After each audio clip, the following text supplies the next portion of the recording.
There you go. Perfect. Signing off. All right. I guess it'll we'll figure that out repertoire at some point.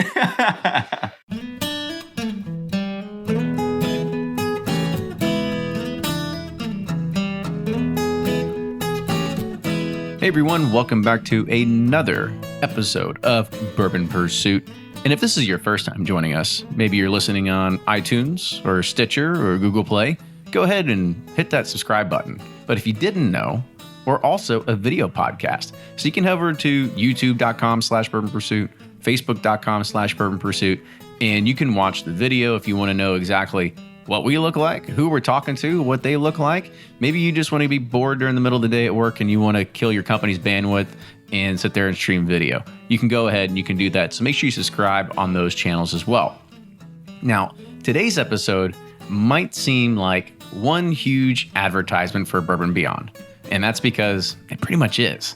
And I say that because when I was there last year, I got this sense of feeling that we had to do something. We had to be there this year because it was such a immense appreciation for bourbon and bringing together new types of people to go and experience the education, that seminars and everything that has to go on. You know, I talk about it in this episode too, of just sitting there and thinking to myself, like, we've got to be a part of this. We've got to figure out how Bourbon Pursuit can be a part of this.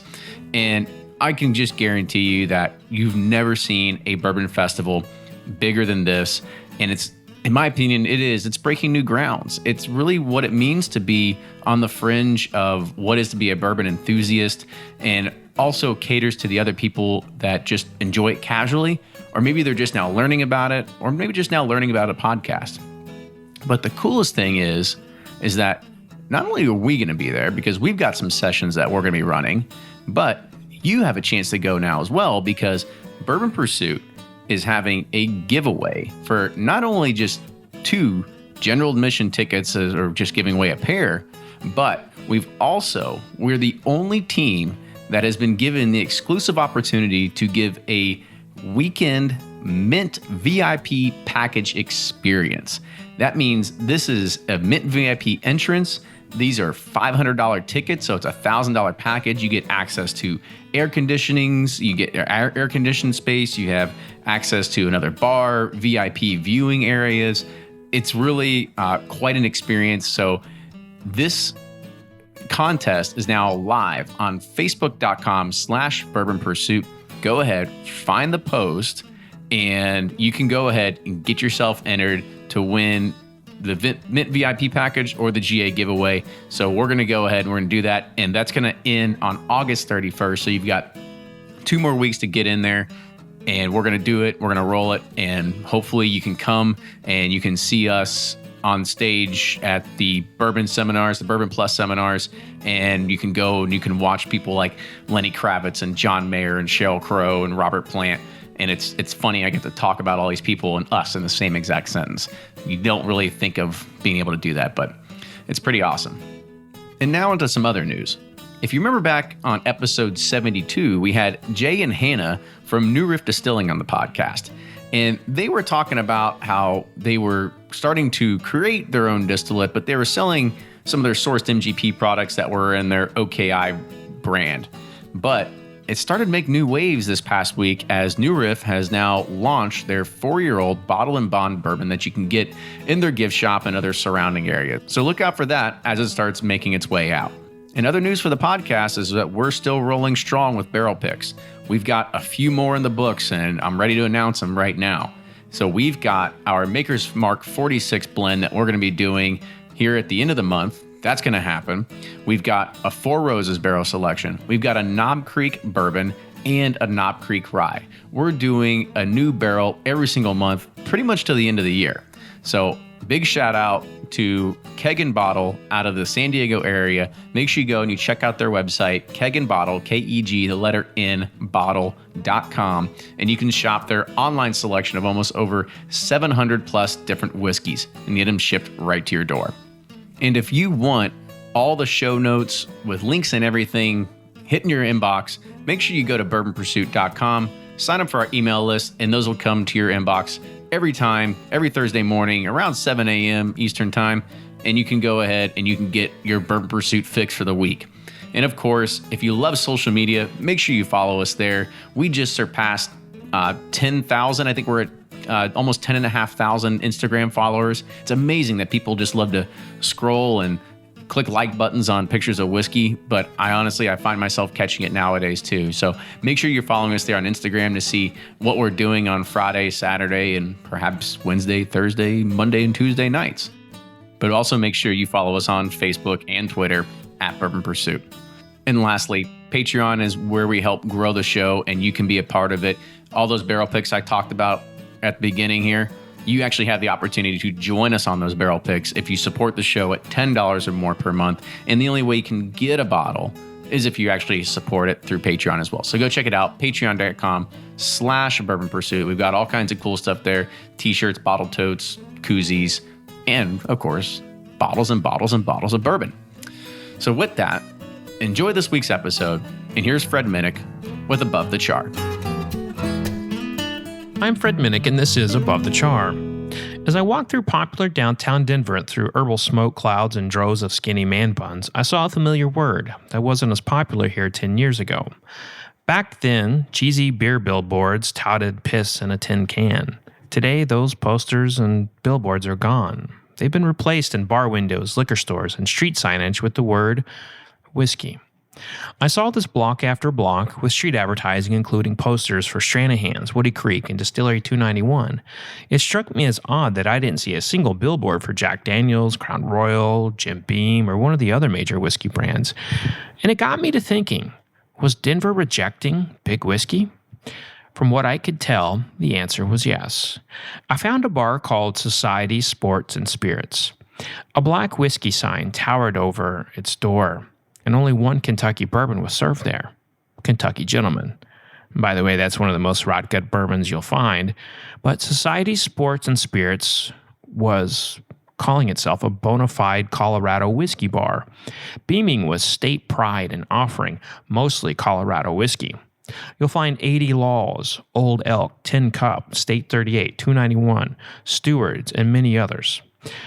But what they don't say on their menu, or perhaps the bartenders just don't know, is that many of these Colorado whiskey brands are not in fact distilled in Colorado. Tin Cup, for example, is a blend of mostly Indiana bourbon and a Colorado straight malt. There's nothing wrong with that, and Tin Cup does not hide this fact, but it's not a Colorado whiskey. It's an American whiskey blend. When I left Society Sports and Spirits, I wondered if we may see a new form of source whiskey deception, using taverns with state pride spreading false heritage. If that does happen, I'm sure the internet police will shut it down fairly quickly. But I do know one thing is for sure. As more states come online with distilling prowess, we will see bars align themselves with their state's whiskey, attempting to shut out Kentucky. I can see it now coming to a town near you: Texas bourbon bars, Georgia whiskey houses, and Oregon single malt restaurants. Hey, I'm all for innovation and gambling on yourselves and your states. But an Oklahoma moonshine bar just doesn't pull on the heartstrings like good old-fashioned Kentucky bourbon. And that's this week's Above the Char. Did you know I'm starting a bourbon magazine? Check it out, bourbonplus.com. That's bourbonplus.com. If you have an idea for Above the Char, hit me up on Twitter or Instagram at Fred Minnick. That's at Fred Minnick. Until next week, cheers. Always find what you love at Total Wine & More. With so many great bottles to choose from at the lowest price, it's easy to find your favorite Cabernet or a new single barrel bourbon to try with some help from one of their friendly guides. And with every bottle comes the confidence of knowing you just found something amazing. With the lowest prices for over 30 years, find what you love and love what you find only at Total Wine & More. Curbside pickup and delivery available in most areas. Visit TotalWine.com to learn more. Spirits not sold in Virginia and North Carolina. Drink responsibly and be 21. Ed Bly and Rising Tide Spirits are back again with a new release of Old Stubborn Bourbon. And this release of Old Stubborn is a premium hand marriage of 10, 11, and 12-year cask strength, barely filtered pot still bourbon. It comes in at a staggering 123.8 proof. And the flavoring grain for this one, which the last one was wheated, but this time it's now rye. Rich, sweet, and bold with a long finish that's sure to be another eye-opener. You can order online at Sealbox or thebourbonconcierge.com, And you can even purchase in person at Revival Vintage Spirits, and even now with very few select stores in Kentucky. You can get it now while you can, but be sure to do it because it's not going to last long. Do you ever pour yourself a bourbon, swirl it around, and then start struggling to come up with tasting notes? And perhaps you're also looking for a good Father's Day gift idea. Well, you can now solve both with a kit from Knows Your Bourbon. And unlike other nosing kits on the market, Knows Your Bourbon kits feature real ingredients for the most authentic aromas. You can smell real Tahitian vanilla bean instead of some synthetic aroma that's just made from chemicals. So head on over to knowsyourbourbon.com and enter code BP10 for 10% off your order.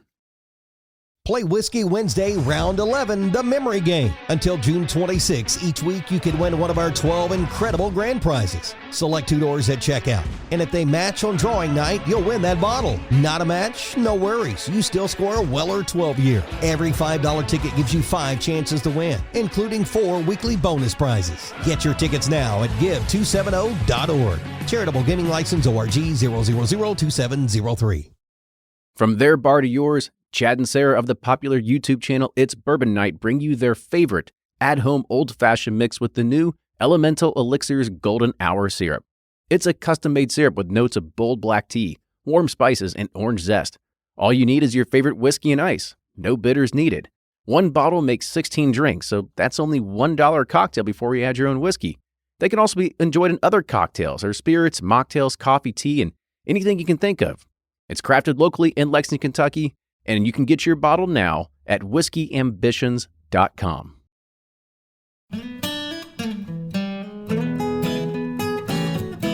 Welcome back to another episode of Bourbon Pursuit, the official podcast of bourbon. Kenny, Ryan, and now Fred on the show, right? Wait, I thought it was Kenny and Fred now. Kenny, we voted. We let you back on the island. So. Yeah, I was on the chopping block. It's not true. Yeah, It's not true. When the announcement went, I got like 10 texts from family and friends. What the hell? Like, didn't know you were getting kicked off. When the announcement that I came on, they were saying that they were afraid that you got kicked off. Yeah. They're like, I guess because the way Kenny worded it said the new co-host. So like everybody's like, well, the funny thing is he actually approached me prior to it. And he said, he's like, hey, the long-term plan here is actually to kick Ryan off. Hey. As long as my share is still on the bottom, I don't give a shit. It's in the contract that, you're I pretty much only show up to the episodes I want to anyway, so I'm totally cool if you... That's how you become a silent partner, right? That's how right. it works? You're actually he's not very silent. I mean, listen to him. Come on now. I like to give my 2 cents. Well, so this is great because this is the first episode where you're actually able to join us, be in person, actual co-host. Yeah. But you're flirting for a while. Yeah, I know. But he's technically also a guest this time too, right? Yeah, it's kind of weird. Yeah, kinda. You know how I play it. But I don't know, but maybe we're also guests, right? Because this is all talking about bourbon and beyond, right? Maybe I'm the guest now. Maybe, there you go. That is true. We were going to break it to you lightly. Yeah, cool. Maybe actually we're going to cue the John Mayer right now. Ooh, I like it. Body is Wonderland.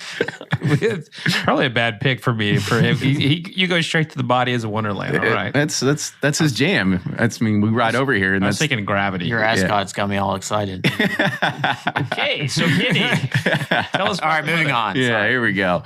Enough of this lively banter, right? So, just quickly, as we all know, we've got Kenny and Ryan, of course, Fred Minnick now, the newest co-host to join this is the Bourbon Pursuit team. And today we're all focused on Bourbon and Beyond. It's a festival that it was funny when I attended it last year. I went there and I was amazed, absolutely just floored at being able to go and look at really where bourbon became a showcase for this, right? Where it really wasn't like an afterthought where it's like, okay, cool, we're gonna have a music festival and then we'll have some little bourbon thing over to the side in some corner, right? But no, I mean, this was like a thing where bourbon was truly showcased, and it's really getting it out of the mindset that you don't have to have bourbon always at some hotel expo center. You don't have to have a bunch of tents sitting around or a bunch of tables sitting around for everybody, and you can go sample each one of them, and then that's how you kind of like get your expo experience, right? I mean, this was something that was relatively new, a relatively new concept of being able to do this, And that's when I sent a message to Ryan and a few other people, and I said, we've got to be a part of this next year. Like, we've got to figure out how we can, really come in and make a splash and just be a part of this, because I had never seen so many people come and just be enthusiastic about it and want to drink bourbon. And this was, by the way, an oddly hot September day when this happened last year, right? Mm-hmm. And people were sitting there and trying bourbon and trying it, and then you'd walk away and you go check out the next concert, right? So, I kind of want to hand it a little. If you have anything else to add on to that, Ryan. You pretty much nailed it. Yeah. Okay. Does he let you talk, or do you? I was like, is he ever gonna wrap it up? Yeah. Or just keep going? No, he nailed it. So. Yeah. So before we kind of get into a lot of the stuff about this year, Fred, I kind of want to rewind it back a year ago to the inaugural and kind of talk about what it was of the idea of building up to it, and how that planning process sort of went. Well, first of all, for those who haven't attended, to be fair, if you're coming, a lot of people are coming for the music. The music acts were Eddie Vedder last year, Stevie Nicks, Steve Miller Band, and a bunch of other, like Gary Clark Jr. I love Gary Clark Jr. He's amazing. A lot of those really high level Grammy Award winning, great bands. A lot of people are. It attracted 50,000 people last year, and I would say the majority, the whole point of the festival is to attract the fringe consumer, to get people who are not necessarily into bourbon, and you do that through like the loves that people have. So in this case, it's music, and what was amazing was that was the concept. That was like what the intention was, and what we found was there was actually a lot of bourbon fans who came, and there was also a lot of people who had never had bourbon. There was a lot of people who were fringe consumers, and then they were just dead on hooked, long-term bourbon fans. And so the initial planning, it actually goes back to when Danny Wimmer was wanting to start a bourbon. So he wanted to start a bourbon. He came to this city taking meetings, and he went through and he had a glass and he was ready to start sourcing. And so he really wanted to create a brand. That was his idea. He started it out wanting to create a brand, and that was his goal, was because he wanted to serve it at his festivals, and because he served more whiskey at his festivals than any other festival promoter. I mean, he's a whiskey guy, and he gets here and he's like, I don't want to start a whiskey. I want to do a festival.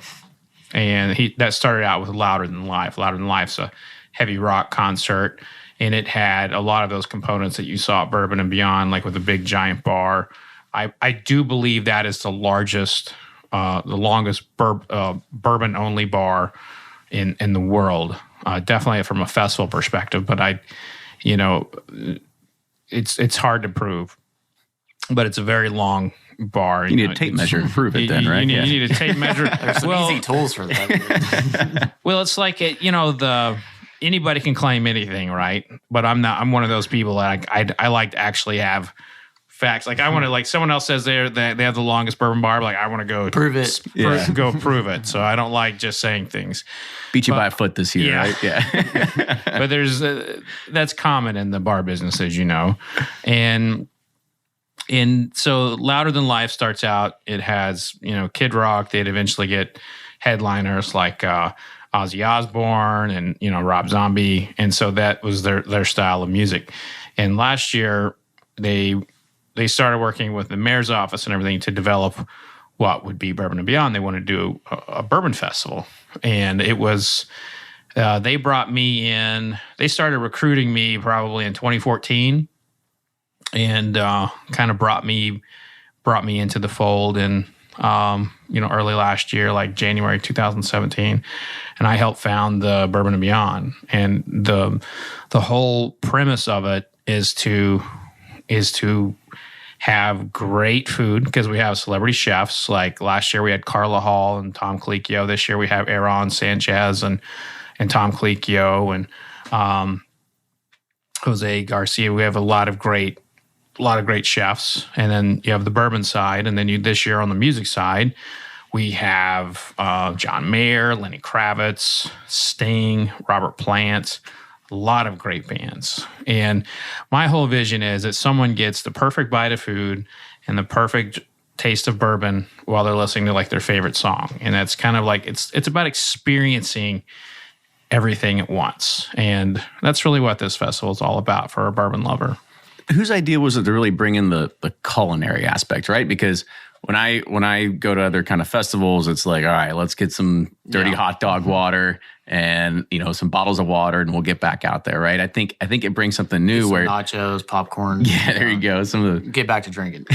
I would say that's this company's entire model is that they like to elevate experience, and that's part of it. They like elevating the food side. Like the best pizza I've ever had in Louisville was at Bourbon and Beyond with their pizza vendor, the spicy pie. And I have been craving that pizza for a year, so I can't wait for it to taste it again here soon. But that's what they do. They elevate every aspect of the festival side, and it's costly. You know, this festival's $8 million to produce. You know, so it's not like, you know, they're renting the Marriott and, you know, putting up a small stage and getting, you know, the really good guy who's at karaoke and then having the bourbon brands like pour some bourbon. And not only that, I mean, it's like bourbon is the headliner. When we announce things, it's very important to us that bourbon is always first, because we're trying to put a spotlight on bourbon in the way rock stars are normally treated. And we always talk about bourbon distillers being rock stars, but here we're actually treating them like rock stars ahead of rock stars. So they get their own their own poster, you know, their own rock poster. They get announced in the same breath as, you know, Sting, and you know, no one else is doing that. Yeah, I think it's very unique in being able to do that, because we've talked about master distillers and all these people in the bourbon industry technically being rock stars for a while, right? But now they really are. As you said, in the same breath, they're really starting to kind of fall back into that fold, right? So I think it's pretty interesting to be able to do that. Well, I started noticing this. I mean, this is something that they've anecdotally talked about for a long time. But I started noticing a difference about, you know, 6 years ago when I'd walk into an airport and somebody recognized me. And then I'd talk to Julian Van Winkle and Fred No, and they're like, yeah, I can't even go to Costco anymore. And I was like, oh, wow. You know, that's crazy. And then you get further out, and you're like, Costco's big, right? Costco's big. Then you get to Germany, and, you know, they have people who recognize them there. I was like, this is, you know, you start seeing this kind of like bourbon weaving itself into the fabric of pop culture. And when then they bring in the celebrities, you start seeing bourbon more integrated into television, and that elevates everybody. You know, as much as we make fun of the Mila Kunises and the Matthew McConaughey's being on TV, that really is good for everybody associated with bourbon, because it elevates it. It puts it in that kind of cool zone. And, you know, there was a time that you wouldn't dare be seen with bourbon if you were in Hollywood. You know, you were drinking something cool like vodka for them. Yeah, sky-flavored vodka. Yeah. And so bourbon has been elevated in a lot of ways. And this festival is really about trying to remove some of that stigma of Kentucky, you know, that we're toothless and playing banjos on the front porch, and not that there's anything wrong with that. I love banjo music. So I love banjo music, but the toothless guy that everyone thinks of wearing, you know, the hillbilly, you know, that keeps people from coming to Kentucky. And even now, what you see is there are people who are like, why do you love Kentucky so much? You know, they don't get it. They have to come here and experience it. And, you know, the belief is that this festival will help change the minds of a lot of people of not only bourbon, but all of Kentucky. So what did you see, like, out of your attendees last year? Like, how many were from Kentucky and how many were coming outside? Yeah, six. I think I can't remember the data on the top of my head, but I think someone was like 60 to 70% were from outside. Really? Of Kentucky. Definitely Louisville. You know, so the majority was outside of Louisville. And there was a lot of out of states. A lot of the states you would imagine, like Illinois, Indiana, Ohio, but there was also a lot from other countries.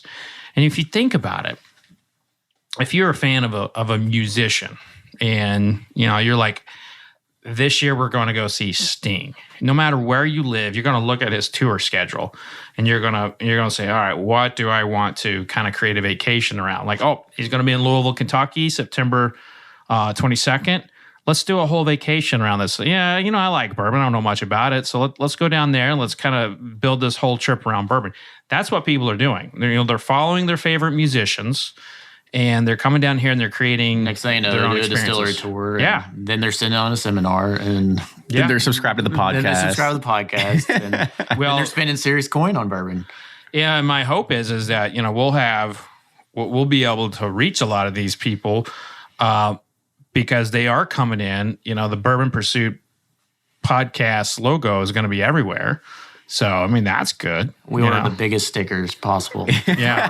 I mean, maybe get we're going to wear flags. Get a wrap around one of the trucks and then just park it right there at that gas station. We'll take that out of your share. Yeah, let's do that. let's hire a street artist to spray paint something, right? We'll do that, right? Hey, listen, guerrilla marketing is where it's at. We'll do a skylight, like a Batman signal. Yeah. Like a Bourbon Pursuit there. I like it. But you made a really good point, right? I mean, I know I've looked at different artists and you look at their tour schedule and you're like, okay, well, where in the country do I want to go? And sometimes you're like, oh, like San Diego, that looks pretty cool, or somewhere in Florida, or, like Red Rocks. Noblesville. Or Noblesville, Indiana, right? But then you see something in Louisville and you see it's at like this Bourbon Beyond Festival, right? And it's just not just another festival, right? And I think that's kind of what does make it that more of an attractor is that it's not just a festival where, yeah, sure, there's a lot of great bands. You could go do that at a lot of different cities, but we're bringing another element into it where you get more the experience out of it because let's be honest, like you want to be there during the headliners and see the head shows, but during the day, like it's cool to be able to walk around and do something where you're just not stuck. Maybe like listening to having to go to some stage that you're like, well, I don't really know this person. I'll go listen to it, but you can go and get educated in something else if you really want to. And that's why we have seminars, and we have a couple dozen seminars on different types of the different things going on in bourbon, and I like to do things. I'm in a trend of myself right now, trying to tap into people's like either controversial side or into like their touchy-feely side. So I've got a whole series about the family, and we have the Van Winkles and the Coles Fiends on stage together. We're talking about what it's like to grow up in bourbon and through the struggles and everything. And then we have the Russells on stage, Jimmy, Eddie, and Bruce. Grandpa, son, grandson. And we also have some geeky stuff like the art of fermentation. But I think the headliner of this year's seminars is most definitely Jack and Jim, What's the Difference? And that's something I've been working on for a very long time, getting the master distiller of Jack Daniels, Jeff Arnett, on stage with the master distiller of Jim Beam, Fred No. Now, if it's a cussing contest, we know Fred No is going to win. Fred's going to get that one. But we're expecting a very gentlemanly discussion. Well, that would be good for, like you said, the fringe consumer too, because that's two names they are very well aware of. And, they probably don't know what the hell's the difference between them. Yeah, I don't even think I do. Yeah, I was going to say, I don't even know if they do sometimes. We did a podcast all on it. We're still trying to figure it out. Yeah. Yeah, it's funny. Like, is Jack Daniel's bourbon? It comes up all the time. I did an interview last night on a sports talk show, and it came up there too. It was like Jack Daniel's bourbon. I was like, oh, here we go again. And I gave my spiel, and I mentioned NAFTA, and then I mentioned the state law and everything. It's a good thing that people ask because it means they're interested. Mm-hmm. It's better them to ask than to not even be concerned. Yeah. So there's stuff there too for like, that's for like the fringe consumer, but you have stuff for whiskey geeks also too, like real in-depth kind of nerdy topics as well. Yeah. What are some of those?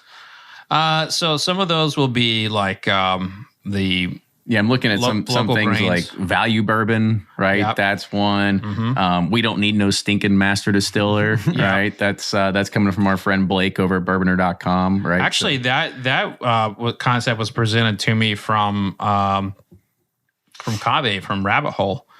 He's got this whole thing about a team approach. He's like, I'd like to do this seminar. And one of my things this year was like, I didn't want to moderate everything. I can't moderate everything. I've got a kid due like the next day. So I have to, in case I have to run out for an emergency, I try to break things up a little bit and have some new moderators come in. We appreciate getting your scraps. Yeah. Yeah, well, Exactly. it is not that. I selected you for a reason. Yeah. A lot of people wanted that. Yeah. A lot of people wanted those spots. And what do you think? You think Blake will do a good job on that? Oh yeah, I think Blake he will does kill it. great. Yeah, he'll do well. All right. But like you said with coffee, I mean, the master distiller thing. I mean, most of the people don't know that it's not it is a team of people really selecting and picking. So I think it'd be good for people to understand that it's just not Jimmy Russell or Drew Colesveen doing it all. It's like and we have on that panel we have Jim Rutledge, who's been who's fallen out of the we haven't heard from him in a while, and he's somebody that I feel like draws the geeks, but the normal folks don't necessarily know who he is. Right. So there's gonna be something there for everybody, and we can't not talk about our sessions as well, right? I think we got to plug those. So if you are going to be there, you got to make sure you check out. So I'm going to have a session. Ryan's going to have a session. We've got one called The Audacity of Source Whiskey, where it's going to be looking at, basically a lot of people that are NDPs, right? You start up, you want to build a company, and you usually have to source, right? Yeah, That's just sort of the nature of what it is. Yeah, it's perfect timing for us. We know a little bit about it. So We're getting under this. maybe we'll learn some more. Now, there's going to be, I did that seminar at Tales of the Cocktail, so I'll be watching closely. So don't screw that up. Yeah, don't screw that. That's one up. mine. I'm feeling the pressure. I'll have to have you prep me the night before. But then there's another one that we'll be looking at, talking about the rarest whiskey in the world, right? And this is going to be sort of a hybrid look at private picks, at some of the old Willet picks that have been happening over the years as well. So there's going to be a good conversation about things that you can find rare whiskey every single day, but it doesn't have to be something that's been aged 30 years down in a cellar that was forgotten about, that there was only 20 bottles in existence, right? Like there's something that you'll be able to find something that's pretty regularly on that cadence, right? Yeah, and there'll be a touch of vintage in that too. That one's been modified a bit, but that one will have a little bit of some vintage stuff of like a little bit of hunting as well. Oh yeah, because we got some hunters in that one. There's Larry Rice of Silver Dollar that's going to be in there, who's been a previous guest on the show, and he talked about his epic score of traveling around. I think it was in Kansas City or outside, and being able to find a bunch of old dusties and stuff like that. So and a tons of De Kuyper liqueurs in the meantime. Yeah, something like that, right? So a lot of good sessions that are going to be coming with regards to that. So what are you looking most forward to in regards of John Mayer? Of this festival in general? Music or just in general? I guess let's take both.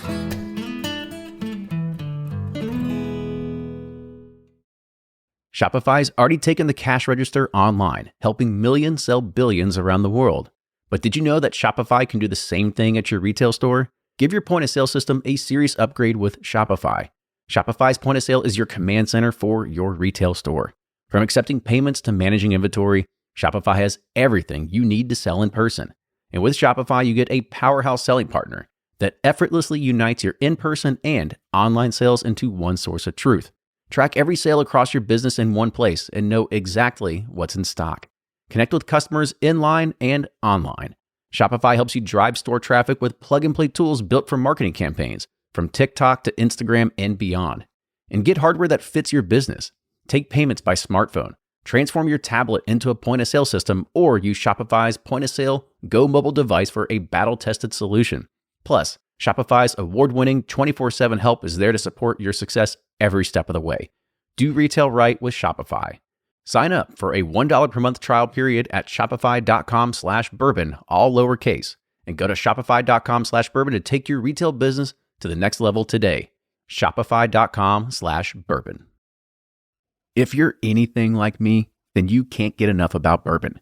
And that's why I'm a subscriber to Bourbon Plus magazine.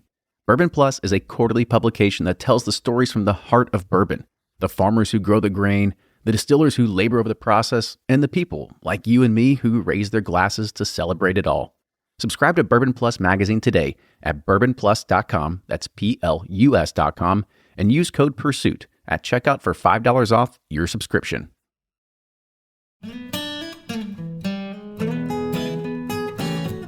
So what are you looking most forward to in regards of John Mayer? This festival in general? Music or just in general? I guess let's take both. So in music, I'm a big Kaleo fan. Like, I'm a huge fan of theirs. I also grew up with Counting Crows. And I think I'm on stage at the same time as Counting Crows, so I might have to miss them. But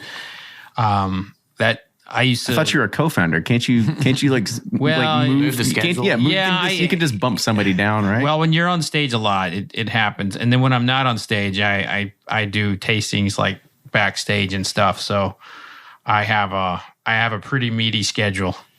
So I may give you guys a couple more. We can handle that. I think your errand boys. Yeah, there you go. Like I said, he's just throwing more scraps to us. We'll take it. We'll pick it up. We'll run with it. Actually, right? I cleared my whole weekend. Last year, Kenny, I remember you came up to me and you said, "Whatever scraps you don't want, we'll take it." Yeah. Those were your exact words. He took it to heart. See, and that's. I mean, I was there. Gets the grease. Yeah, right. But I was there last year, and I was just like, man. And that's what I sent a message to Blake and for the people, and I was just like, how do we get a part of this? Brian Hara from Sippin' Corn's be there leading a session as well, and I just said, like, you've got to see this. Like, you've got to see it to believe it. I want you to know too that I pick people that I feel like, represent the kind of like whiskey media I think we should be, pursuing. And you remember when I started 12 years ago, it was really Chuck and that was it. And there was the magazines. The magazines, they've always been kind of what they are. But I like people who ask hard questions, and I like people who really press an issue. And that's why I kind of, I went with you guys, went with Whiskey Cast, Blake, Brian.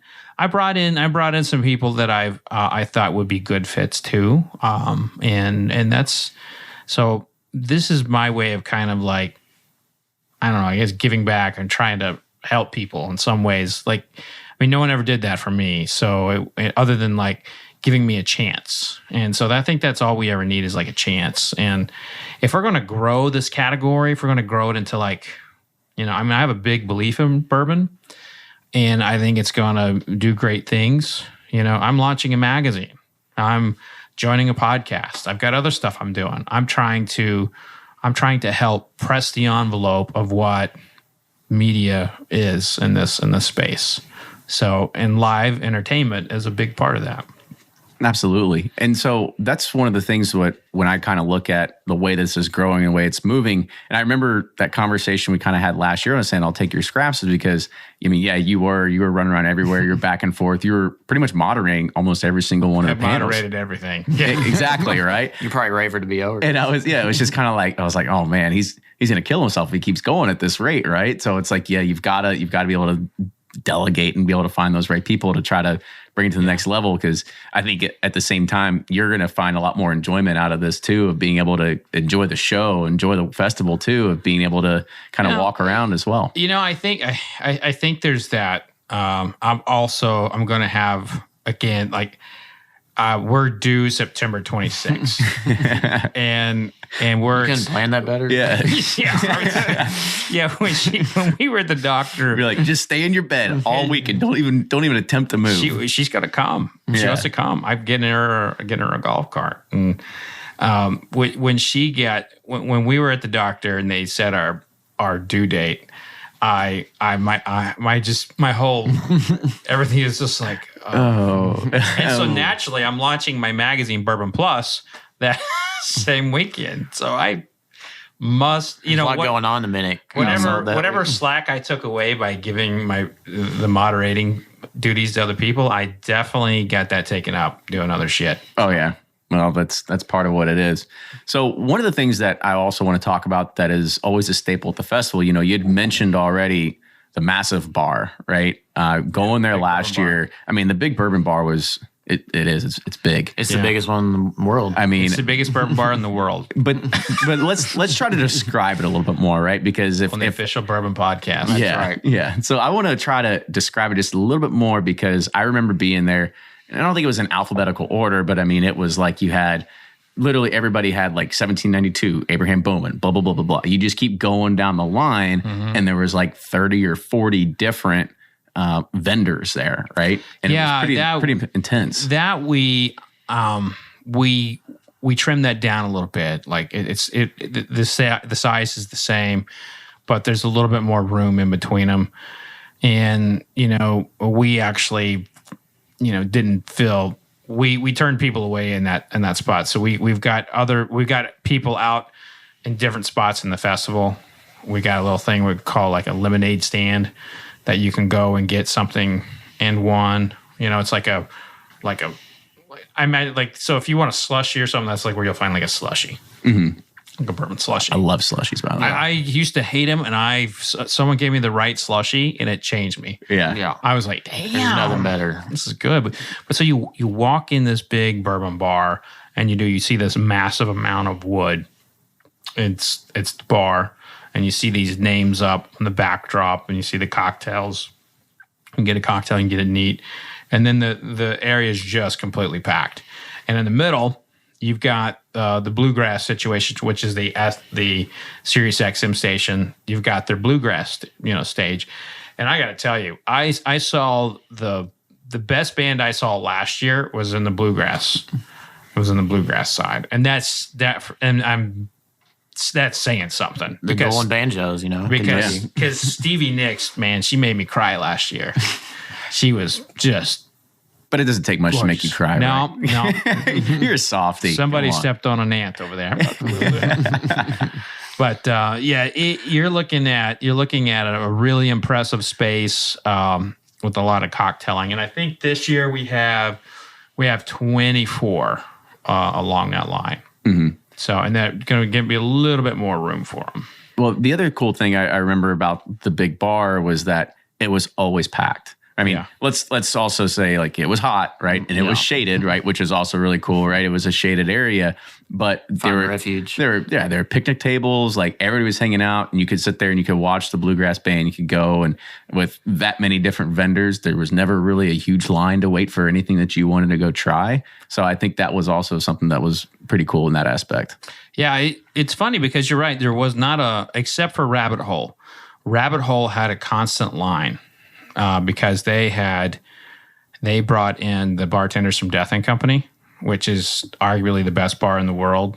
Where is that at? It's in New York. Okay. Yeah, these guys are like the high level consultants. They have the best selling all time cocktail book, and they're brilliant. And they made this cocktail, and they didn't advertise it. They were a part of it. It's just like that people taste like, oh my God, it's so good. You gotta try that. And they kept getting back in line and getting it. So Rabbit Hole, in my opinion, like just they like for a little brand like they use Bourbon and Beyond and just leap forward. They embraced it the most. I won't say they embraced it the most, but I think that they strategically did everything they could to get the most they could out of it.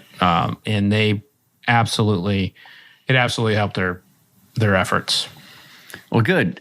The other thing I want to bring up about the Big Bourbon Bar that I always noticed there was Fred's Mini Bar. Yeah. Talk about that. Like what? Because I remember seeing it. But now now that you mentioned that, I was trying to figure out like, why did the Bourbon Bar, we pulled the mini bar out. The mini bar is its own bar now. And that is now powered by Bourbon Women, which... I thought you were about to say like solar power or something. Yeah. Wind. Well, in these festivals, they'll say something is activated by or powered by. It's like a whole different language. And so when I first started getting in the festival business, I didn't... All these words were very foreign to me. And now I'm using them. So it's kind of weird. But yeah, so Bourbon Women who... I wrote the book Whiskey Women. It's a very important organization to me. And so they are the kind of like powering it, volunteering it, whatever you want to say. And so it's Fred Minnick's Mini Bar presented by Bourbon Women. But in there, I selected 5 craft Kentucky bourbons that I feel are doing it right, and and at the same time they have very different stories. Hartfield and McCoy out of Paris, Kentucky. I selected that guy in part because I have never seen a distiller go through more than he has just to get a damn name. The moment that he came out of the gate, he got lawyer letters, and then he changed his name to Gentleman Company, and he got lawyer letters, and then he changed it to this, and he's finally settled on the name Hartfield and McCoy. And so I like supporting that guy. I like him a lot. And MB Roland, Paul Tomaszewski is a great friend of mine. He's a fellow Iraq veteran. And he will, anytime that I have the opportunity to bring him in the fold on something, I will always do that, because I feel like what he's doing with using local white corn and then also smoking it for his Dark Fire brand, I feel like what he's doing is the kind of things I want to see craft distillers doing. And he goes into the barrel at a very low entry proof, like 103 to 107. So very, very excited about him being in there. Old Pogue, which is a historical distilling family, they were sourcing for a long time. Now they've got their own stuff on the market. So they're in there really because, they've earned it just on their name. Their name was as synonymous as Beam back in the day. They were a very, very strong family. But they ended up getting in trouble during Prohibition, worked with George Remus a little bit, and the Pogues kind of fell out of fashion until, Paul and his family, brought it back. So that's those three, right? I believe so. No, four. Four. Okay, so the other one is Wadeland Ranch. Wadeland Ranch, this guy is an actual... He comes from moonshine blood, like all these guys who say they're moonshiners. I was going to say, it's not another I found my grandpappy's formula. This guy's got pictures of himself knee high next to his grandpa, still out in the middle of nowhere, and he's like I'm an 8th generation distiller, first one legal, and and his whiskey. You can tell he's not a new distiller. He's got some qualities to it. But he's putting it out young. It's in like a grenade bottle, but he's got a lot of quality into what he's doing, and you can taste the grains and so forth. I have found that his single barrels, are inconsistent, but that's the game of single barrels, and he's somebody I really just like as a person, and I see good things coming from him in his moonshining days. I mean, that's real cool. It's got to be a great opportunity for these guys, to showcase their products and brands. Yeah, and it's one of those too. My mini bar is one where that's kind of like a reward. I'm asking you to be a part of it. Nothing's being asked of you. Do we get to be a part of it, or we just got to work the entire time? Yeah, you get to work. That's what you get to do. You're doing the seminars, man. Yeah, I know. You're doing that. That's not work. That's fun. Yeah. There's someone. We had check-in times each night. You got to go to bed at 10. No. Well, he'll text you. You could go in the artist camp area and hang out with him a little bit if you want to see if we can do an artist tasting or something. Oh, cool. Can't turn that down. No, absolutely. It's hard to get these guys, committed beforehand. A lot of them will be, but then you get back there and they just show up and oh, you're the bourbon guy.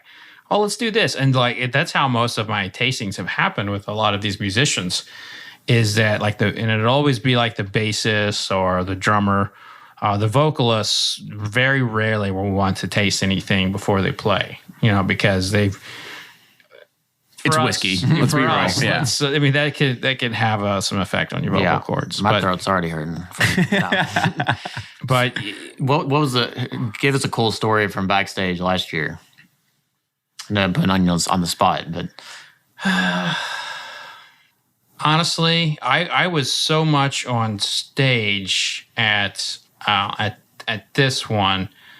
And then all my other things I was doing stuff. It wasn't until the next weekend when I was working at Louder Than Life, which was the heavy metal concert, that I had some really cool experiences. The bassist Chris of Five Finger Death Punch, Chris Kale, we did a tasting.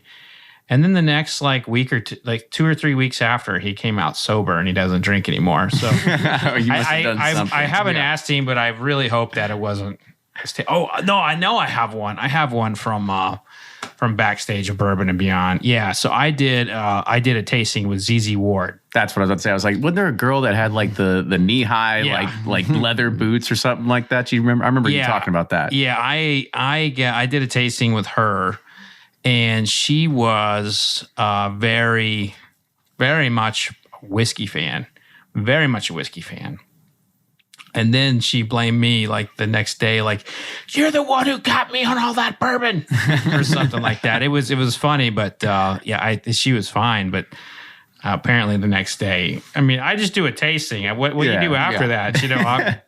No responsibility. Tasting of 10 ounces, something like that. But no, it was a lot of fun.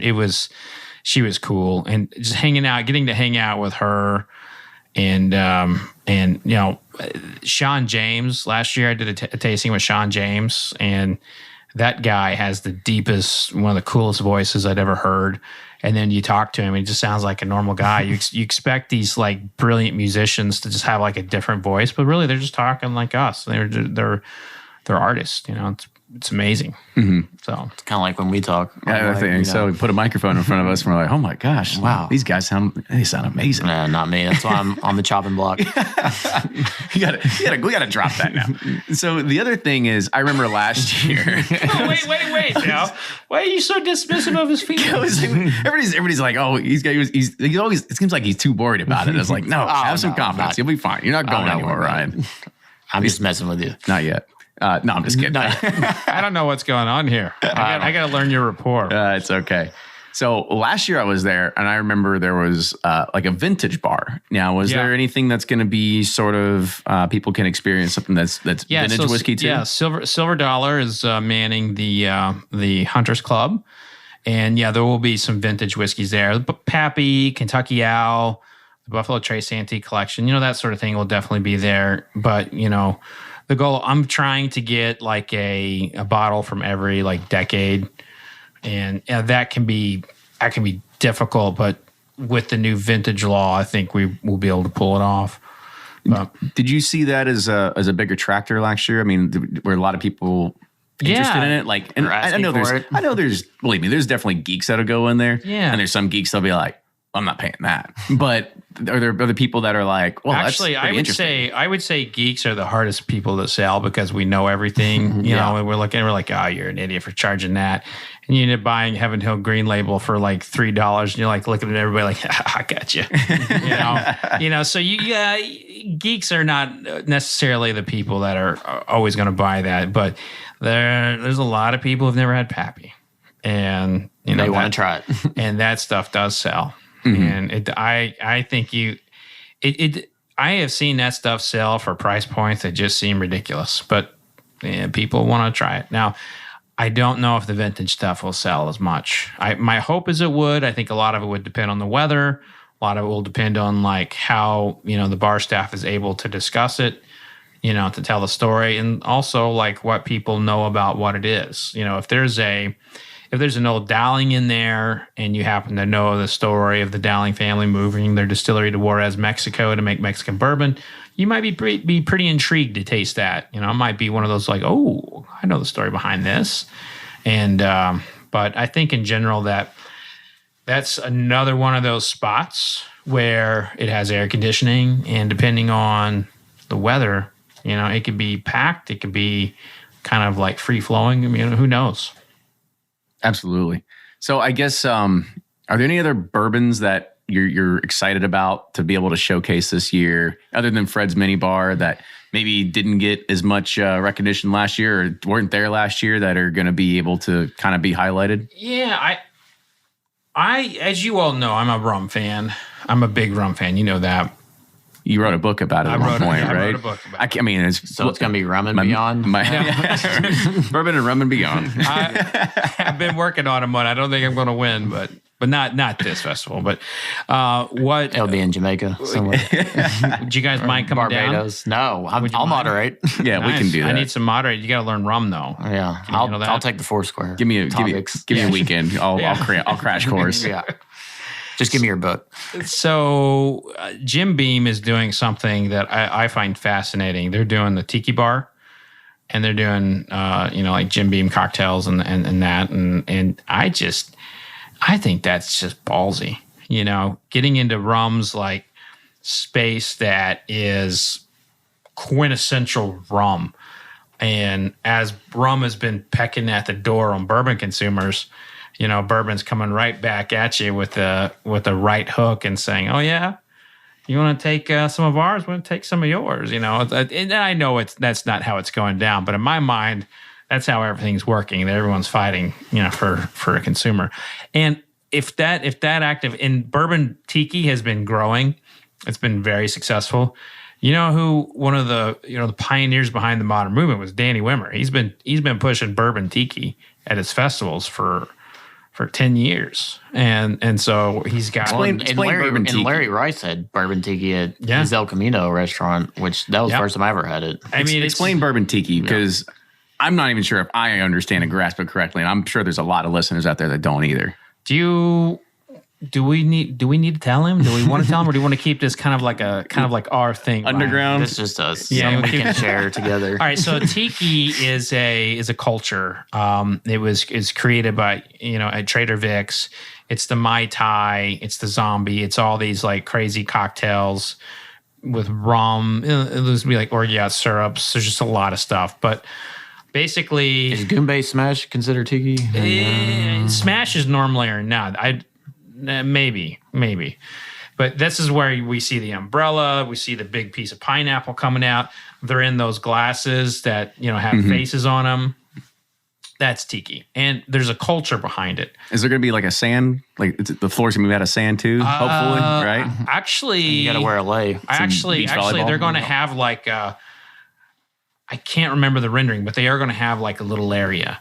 And another one that really excites me is Larceny's Pizza Parlor. They're doing like a pairing, and if you know a secret word, you get something special. And I don't even know what that word is, but I'm sure I'll find it eventually. I'm sure you will. But there's a lot of little like underground little secrets this year that I feel like could be really cool. Pizza you can spend and bourbon. All day. That's a first for me. Well, they don't seem like they go together. It's that Spicy Pie I was telling you about, and they've been working together to like pair a bourbon.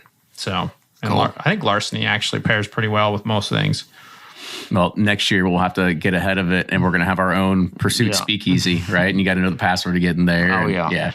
We got to get some more. We got some dollars to be able to put towards the funding for it. So I'll come up with a secret word. Wait, is it I'm from Bardstown? Yeah, I'm from Bardstown. Knock knock, 2 knocks. Wow, that's so clever. I know. So before we wrap this up, I want to make sure that we properly give the day and time. So make sure you start making your plans. It's for the weekend of September 22nd and 23rd in Louisville, Kentucky at Champions Park. Yeah, Champions Park. It's basically Zorn Avenue and River Road, not too far from the VA hospital. Yeah, it's actually a great location. Yeah. Even easier if you want to just have an Uber drop off, and it's super easy to make it happen. Yeah, close to downtown, close to where we live, so it's Crescent ideal for Hill, me. everywhere, St. Matthews. Oh yeah, yeah, and the river's right there. So if you have a pontoon boat, just gonna pull up, hear a free concert. Yeah, or come in. Yeah, or come in. I don't think you could really enjoy the music from the river. Yeah, it's not like the waterfront where. Yeah, no, the waterfront you could. Not this one. You actually could hear it better if you were like at that gas station. I know I can hear it from my house in St. Matthews because I heard it last year and I was like, when's this going to end? I can't sleep. It was the Louder in Life one. They're loud. Well, that's that whole louder. Yeah, exactly. It's part of the branding. But you know what? That festival brings in a lot of revenue for this city. Oh, yeah. Yeah, absolutely. So make sure, get ready for it because we're actually going to have a giveaway on Bourbon Pursuit as well for a pair of tickets to go and be at Bourbon Beyond. So we're going to have that out available relatively soon. So make sure you pay attention to all the new episodes as well as social media because that's probably where it's going to post it. So Fred, Ryan, Bourbon Pursuit team, I think we can wrap it up. I think it was a good episode, right? Yeah, there you go. Hands in the middle. All in. Break. Bourbon on 3. So awesome, guys. Make sure if you have any other, or if you like what you hear, make sure you support us on Patreon, patreon.com/Bourbon Pursuit. We got to pay Fred now. So, so we've got to have it start rolling in right now. It's, but it really does help go support the show of everything that we're doing. Quick word on the whiskey that we're tasting. Okay. Yeah. Go ahead. I don't know what it is, but I guzzled mine. It was good.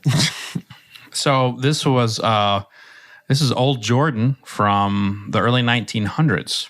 Oh, wow. This was considered to be the best, one of the best whiskeys of that time. Well, it still is. Yeah, it kept very, very nicely. Where'd you find that? Actually, Brad Bonds, Ed Bly's partner at Cork and Bottle, found this, and he gave me a sample. Very nice. Oh, that's real cool. Yep. So you can smell it for a while. Mm-hmm. Yeah. Nose for days. That smells good. Sorry to interrupt. Yeah. It's okay. We're trying to sign off here. We'll get this repertoire down soon enough, right? Yeah, we'll find our flow. We're still new. It's like tiptoeing, first dates. We'll get there. Well, your first date. Yeah. So if you do like it, make sure you support us on Patreon, patreon.com/Bourbon Pursuit. As I'd mentioned, we've got barrel picks, koozies, stickers, t-shirts, and more, and a lot of other cool things that are coming to still be announced. So make sure you are paying attention there.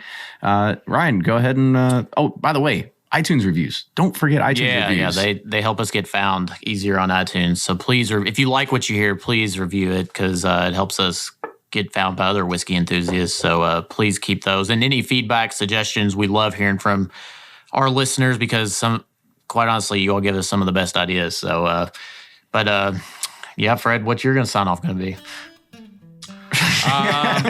We never really talked about this, did we? Yeah, I guess so. I have to say something in regards to the podcast. I don't know. See you next time. We can figure this out. Yeah, you can say just see you next time. No, or email us at team@bourbonpursuit.com. I don't know what it is yet. It says it in the language on iTunes, and it's in the emails and everything. But drink responsibly.